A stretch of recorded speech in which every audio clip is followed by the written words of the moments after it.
Good evening. My name is Kobe George, and today is August 29th. I've been given the privilege to sit up here and talk about my grandfather for his funeral. Today we celebrate his life, and we're here today to celebrate my life of my grandfather, Stanley.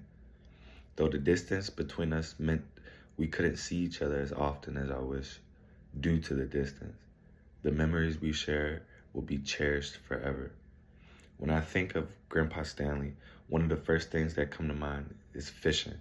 We used to go fishing every day when I was younger. He taught me the ways, the in and outs, how to cheat the system. Those quiet mornings by the water with just two of us were some of the best times of my life. We most times didn't catch anything, but it never really mattered. It was always about the time we spent together, the stories he told, the lectures, the lessons he passed on, and that made those moments very special for me.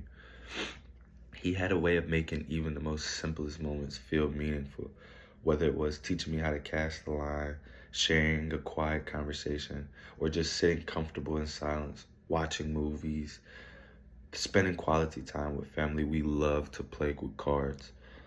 Stanley has so much wisdom about how he came up and in the environment and how you had to adjust.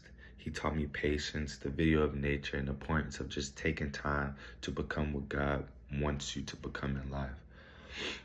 Living in Baltimore meant we separated by many miles once I started my childhood.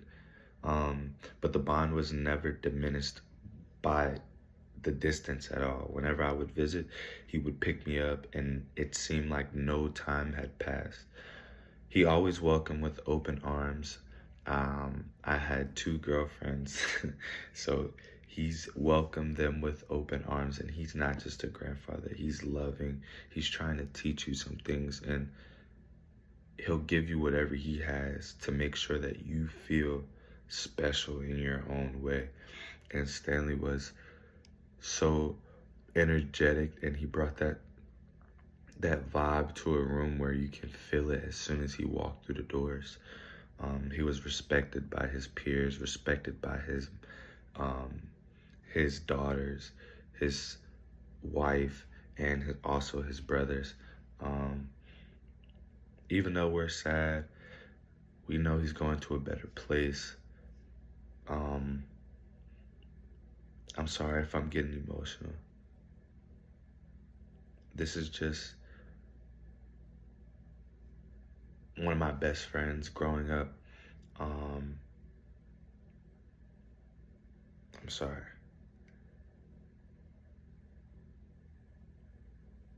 We will be uplifted by his spirit. He was so loving, so kind. We will deeply miss you. Rest in peace, Stanley.